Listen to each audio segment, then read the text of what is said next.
జై శ్రీరామ్. శ్రీమాత్రే నమః. శ్రీ గురుభ్యో నమః. 2024 సంవత్సరం జూన్ మాసంలో 15వ తారీఖు నుంచి జూన్ నెల 29వ తారీఖు వరకు కూడా గోచారంలో ఒక విశేషాంశం ద్వాదశ రాశుల వాళ్ళకి చోటు చేసుకుంటుంది. ఆ విశేషాంశం ఏంటంటే బుధాదిత్య యోగం. బుధాదిత్య యోగం ద్వాదశ రాశుల వాళ్ళకి యాక్టివ్ కాబోతూ ఉంది గోచార గ్రహస్థితుల రీత్యా. అసలు ఏంటి బుధాదిత్య యోగము, దీనివల్ల వచ్చే ఫలితాలు ఏంటి, ఇవన్నీ మనం చూద్దాము. బుధాదిత్య యోగం ఎప్పుడైనా సరే రవి బుధులు కలిసి ఒక రాశిలో ఉంటే కనుక దాన్ని బుధాదిత్య యోగం అంటాము. ఈ బుధాదిత్య యోగము 12 రాశుల్లో కూడా రవి బుధులు కలిసే అవకాశం కలుస్తారు. ఎందుకంటే రవి బుధులు ఇద్దరు కూడా పక్క రాశుల్లోనే ఉంటారు, లేదంటే చాలా టైమ్స్ వాళ్ళిద్దరు కలిసి ఒక రాశిలోనే సంచారం చేస్తూ ఉంటారు.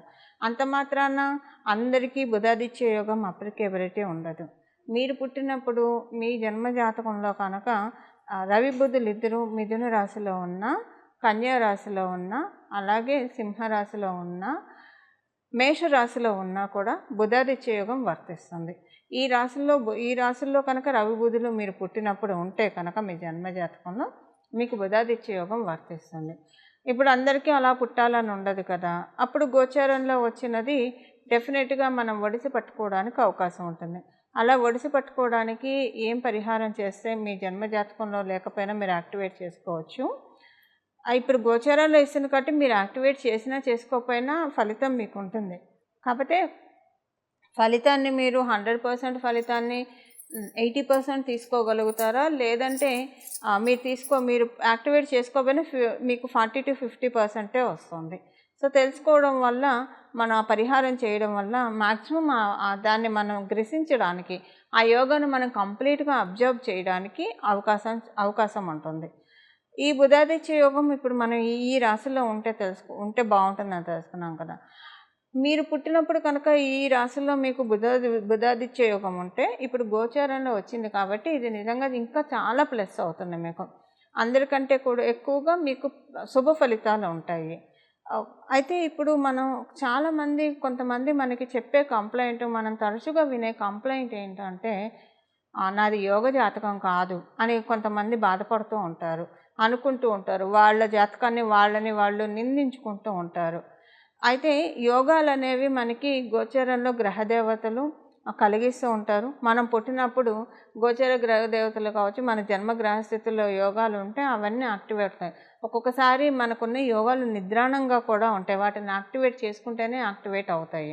ఒక్కోసారి అవయోగాలు కూడా నిద్రాణంగా ఉంటాయి. అవయోగాలు నిద్రాణంగా ఉంటే మంచిదే, వాటిని యాక్టివేట్ చేసుకోకపోతే మనకంటే ఈ జన్మలో అవయోగం ఉన్నా కూడా పూర్తిగా అనుభవించకుండా మనల్ని తేలిగ్గా గట్టెక్కిస్తాడు పరమాత్ముడు. సో అవయోగం నిద్రాణంగా ఉంటే అక్కడ అర్థం ఏంటంటే ఇంకా భగవద్ ఉపాసన, భగవద్ ఆరాధన ఎక్కువగా చేసుకుంటే ఆ అవయోగం నుంచి తొందరగా మనం అంటే వచ్చే జన్మలకి, ఉత్తర జన్మలకి వాటిని క్యారీ చేసుకోకుండా కాపాడబడతాం. ఒకసారి తెలియకుండా కూడా చాలామంది అవయోగాలను యాక్టివ్ చేసుకుంటూ ఉంటారు. అవయోగాలను ఎలా యాక్టివ్ చేసుకుంటారు అనే విషయం అసలు దీనికి సంబంధించి సపరేట్గా ఒక స్పెషల్ వీడియో మళ్ళీ మనం మాట్లాడుకుందాం. బట్ ఇప్పుడు దీనికి సంబంధించి మనం మాట్లాడుకుందాం. యోగం ఇనాక్టివ్లో ఉంటే కష్టం కదా. యోగం ఇనాక్టివ్లో ఉంటే యోగాన్ని యాక్టివేట్ చేసుకోవాలి. ఇప్పుడు గోచారంలో నాది యోగ జాతకం కాదు అని బాధపడేవాళ్ళు, వాళ్ళ కోసమే గోచారంలో గ్రహస్థితులు మనకి ఇలాంటి చక్కటి అవకాశాన్ని కల్పిస్తూ ఉంటాయి అన్నమాట. ఈ యోగం వచ్చింది, ఇది చేసుకుంటే కనుక మీకు అది ఇంకా మొత్తంగా మీరు తీసుకోవడానికి అవకాశం ఉంటుంది. లేకపోయినా కూడా ఉంటుంది, అవి పరిహారం చేసుకుంటే ఇంకా ఎక్కువగా గ్రాప్ చేసుకోవడానికి అవకాశం ఉంటుంది. ఇప్పుడు చూడండి, మనకి లాటరీ ఉంటుంది. ఇప్పుడు లాటరీలను చాలామంది వేస్తూ ఉంటారు. అప్పుడు ఒక్కొక్కసారి లక్కీ డిప్లో కొంతమందికి వస్తూ ఉంటుంది. అంటే వాళ్ళకి యోగం స్టార్ట్ అయ్యి యాక్టివేట్ అయితేనే అలాంటివి వస్తుంటాయి. అంటే ఇది ఓన్లీ దీనికనే చెప్పట్లా, ఉద్యోగంలో ప్రమోషన్ కావచ్చు, వాళ్ళు లక్కీ ఫెలో అని అనుకుంటారు. వ్యాపారస్తులను కావచ్చు, ఉద్యోగస్తులను కావచ్చు, ఎక్కువగా శ్రమ పడకుండా సంపాదించేస్తున్నారు.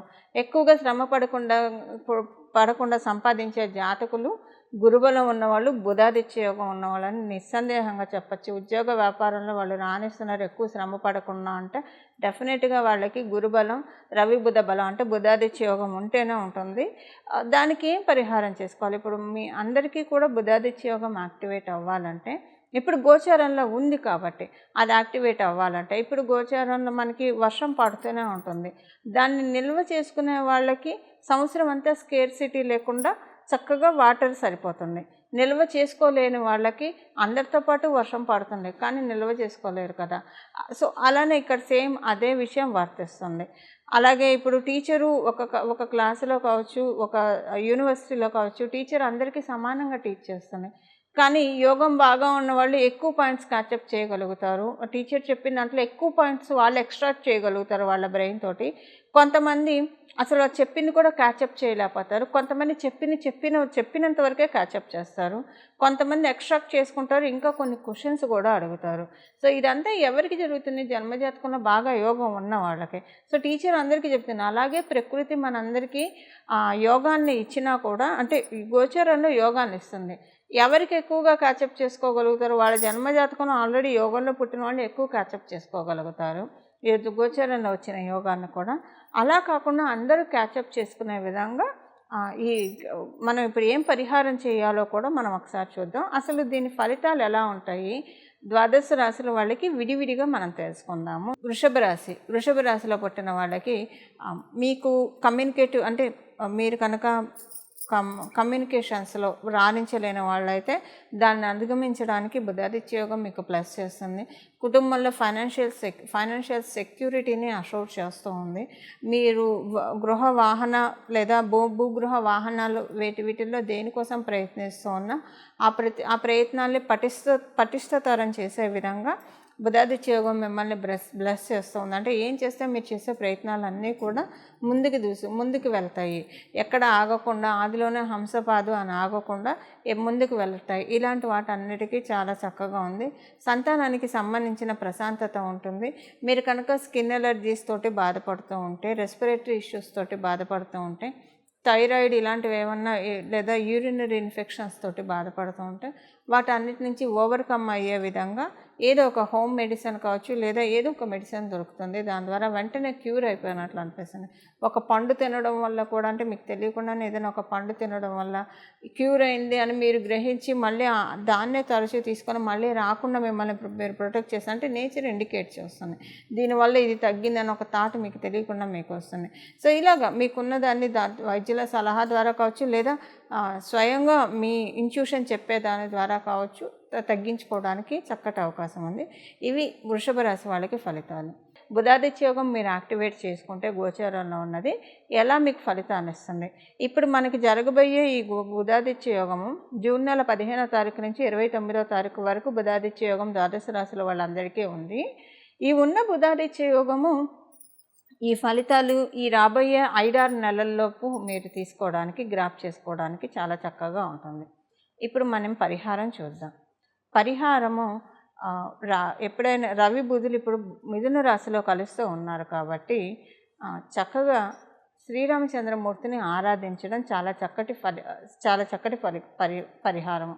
రవి బుధులు ఎప్పుడైనా సరే రవి బుధులు బుధాదిత్య యోగాన్ని ఎవరికైతే ప్రసాదిస్తూ ఉన్నారో వాళ్ళు ఎవరైనా సరే శ్రీరామచంద్రమూర్తి ఆరాధన చేయడం ప్రారంభిస్తారో, వాళ్ళు ఎవరైతే మాటకు ముందు జై శ్రీరామ్, మాట తర్వాత జై శ్రీరాము, పడుకున్నప్పుడు జై శ్రీరామ్, లేస్తూ జై శ్రీరామ్, తినే ముందు జై శ్రీరామ్, తిన్న తర్వాత జై శ్రీరామ్, ఎవరితో మాట్లాడాలన్నా ఖాళీగా ఉన్నప్పుడు కూడా జై శ్రీరామ్ అనుకోవడం, శ్రీరామచంద్రమూర్తి ఆరాధన చేస్తూ ఉంటే నెమ్మదిగా వాళ్ళ జాతకంలో ఉన్న అవయోగాలన్నీ కూడా అంతం చేసేస్తాడు. అంటే తొక్కిపట్టి ఆ పరమాత్ముడు మన జాతకంలో ఉన్న అవయోగాలన్నింటినీ కూడా మన కాళ్ళ కింద చెప్పు కింద తేలులాగా మనకి వాటిని చేసేసి వాటిని తొక్కుకుంటూ మనం పైకి వెళ్ళే విధంగా భగవంతుడు మనల్ని కటాక్షిస్తాడు. బుధాదిత్య యోగం అసలు మీకు గోచారంలో కాకపోయినా విడిగా కూడా మీ జన్మజాతకంలో ఉన్నా లేకపోయినా యాక్టివేట్ చేసుకోవడానికి ఈ రెమెడీ ఎప్పుడు పనిచేస్తుంది. అంటే ఇండైరెక్ట్గా యాక్టివేట్ చేసుకోవడానికి ఈ రెమెడీ ఎప్పుడు పనిచేస్తుంది. ఇప్పుడు గోచారంలో ఉంది కాబట్టి తప్పకుండా ఈ నెల రోజులు, ఇంకా గట్టిగా మాట్లాడితే ఈ 5 నెలలు ఎవరైతే శ్రీరామచంద్రమూర్తి ఆరాధన చేస్తారో, మీ ఇంటి దగ్గర శ్రీరామచంద్రమూర్తి ఆలయం ఉంటే ఆలయానికి వెళ్ళి ఎవరైతే ప్రదక్షిణం చేసి వస్తారో అక్కడ ఉన్న ఋత్వికులకి కొంత సంభావన ఇచ్చేసి దక్షిణ ఇచ్చేసి వస్తారు. ఆలయం లేకపోయినా సరే, అంటే రామాలయం లేని ఊరు ఉండదు, ప్రాంతము ఉండదు కాబట్టి ఒకవేళ ఏ పరిస్థితుల్లో అయినా లేకపోయినా కూడా ఆలయ దర్శనం చేసుకుంటూ దాంతోపాటు శ్రీరామ రక్ష స్తోత్రాన్ని ప్రతిరోజు ఉదయాన్నే చదవండి. ప్రతిరోజు ఉదయాన్నే శ్రీరామ రక్ష స్తోత్రం చదువుతూ దానితో పాటు హనుమాన్ చాలీసా 3 సార్లు చదవాలి. 3 సార్లు హనుమాన్ చాలీసా చదవడం వల్ల శ్రీరామచంద్రమూర్తిని ఎప్పుడైనా హనుమంతుడితోటి కూడి ఆరాధించడం వల్ల ఏమవుతుందంటే, ఎప్పుడైనా సరే శ్రీరామచంద్రమూర్తిని ఆరాధిస్తూ ఉండడం వల్ల తెలియకుండానే కొన్ని చుట్టూ పరిస్థితులు ఏమన్నా ఇబ్బందికరంగా అవుతూ ఉన్నాయేమో అన్నట్లు కలిమాయ మనల్ని ప్రలోభపెడుతూ ఉంటుంది. అందుకే చాలామంది శ్రీరామచంద్రమూర్తిని ఆరాధించడానికి కొంతమంది భయపడతారు. అది అస్సలు చాలా అపోహ. శ్రీరామచంద్రమూర్తి మోక్షాన్ని, కైవల్యాన్ని ప్రసాదించే పరమాత్ముడు. ఆయన్ని పట్టుకొని సర్వస్వ శరణాగతి చేస్తే మన జీవితంలో సాధించలేనిదంటూ ఏముండదు. కాకపోతే ఈ కలిమాయ వల్ల, ఈ లౌకిక మాయ వల్ల భయపడుతూ ఉంటారు చాలామంది. అసలు చదువుకోగానే ప్రారంభించగానే ఏవో ఒక అవరోధాలు, ఇంట్లో ఏవో ఒక ప్రతికూలతలు చూసి అమ్మో ఈ పూజ వల్ల ఇలా అయిందేమో అన్న భ్రమలోకి, అపోహలోకి వెళ్ళిపోతారు. వాళ్ళు వెళ్ళేది ఆ భ్రమ అపోహలోకి కాదు, వాళ్ళకి తెలియకుండానే వాళ్ళు ఊబిలోకి కూరుకుపోతారు.